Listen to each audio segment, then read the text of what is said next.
Laurent Bazin, RTL Matin.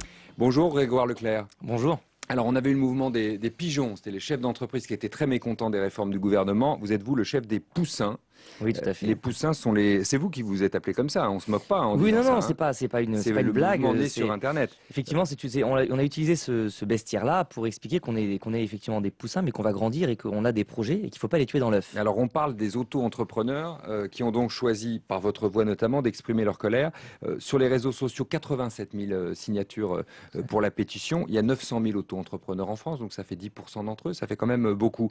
Le gouvernement veut réformer votre statut, c'est-à-dire limiter le régime à 2 ans et limiter le plafonner, baisser le plafond de votre chiffre d'affaires possible. Oui, tout à fait. C'est ça, il baisserait à 20 000 ou 27 000 euros. Ce serait pas suffisant, 27 000 euros? Ou moins encore, parce qu'en réalité, cette réforme, elle est floue et finalement, plus les jours avancent et moins on en sait sur la teneur exacte de la réforme, ce qui est d'ailleurs assez Vous allez inquiétant. pouvoir en discuter avec la ministre tout à l'heure. J'espère qu'on va pouvoir en discuter de manière un peu plus saine et un peu plus constructive que l'on l'a fait jusqu'à présent. Quel est le problème? Qu'est-ce que vous craignez? Le vrai problème, c'est qu'on a effectivement un constat, le régime de l'auto-entrepreneur doit être amélioré.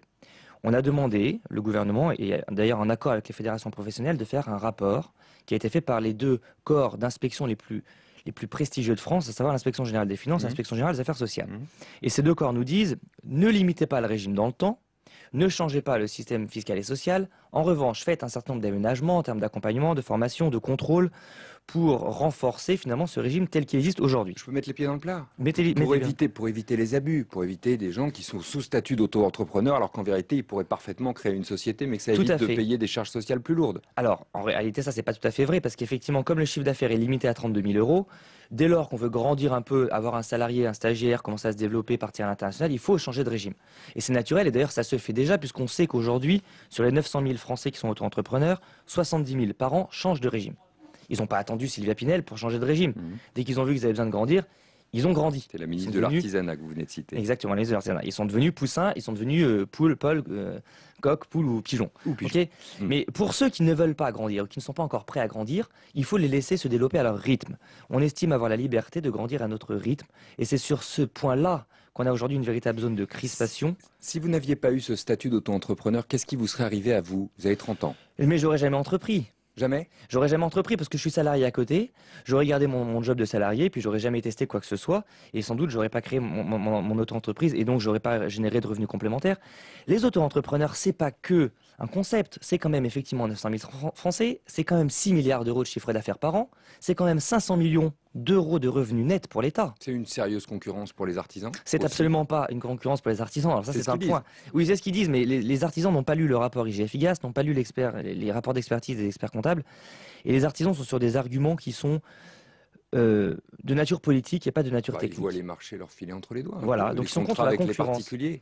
Ils sont contre la concurrence. Mais la concurrence, c'est une règle du marché, c'est pas une règle des auto-entrepreneurs. C'est pas déloyal. C'est pas déloyal. Ouais.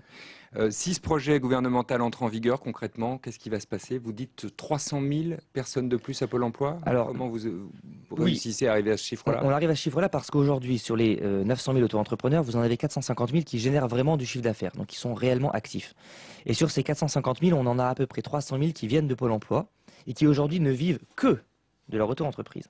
Étant donné que cette croissance est lente et qu'ils n'arrivent pas, pour une grande partie d'entre eux, à changer de régime assez vite, en tout cas dans les 2 ans, leur seule solution pour eux, ça sera d'arrêter d'exercer sous ce régime, puisqu'il n'existera plus pour eux, et de retourner soit au Pôle emploi, soit au RSA. Et donc Sylvia Pinel, malgré des volontés parfaitement louables d'accompagner, de contrôler, de réglementer, de faire grandir, va faire le plus grand plan social de l'histoire en renvoyant à Pôle emploi des gens qui s'auto-licencient, qui ont créé, comme ils le disent eux-mêmes, leur auto-boulot. Vous avez rendez-vous avec elle, avec la ministre tout à l'heure à Bercy. On verra évidemment ce que ça donne. Merci d'avoir été notre invité. Je vous en prie, merci. Grégoire Leclerc, donc le président de la Fédération française des auto-entrepreneurs.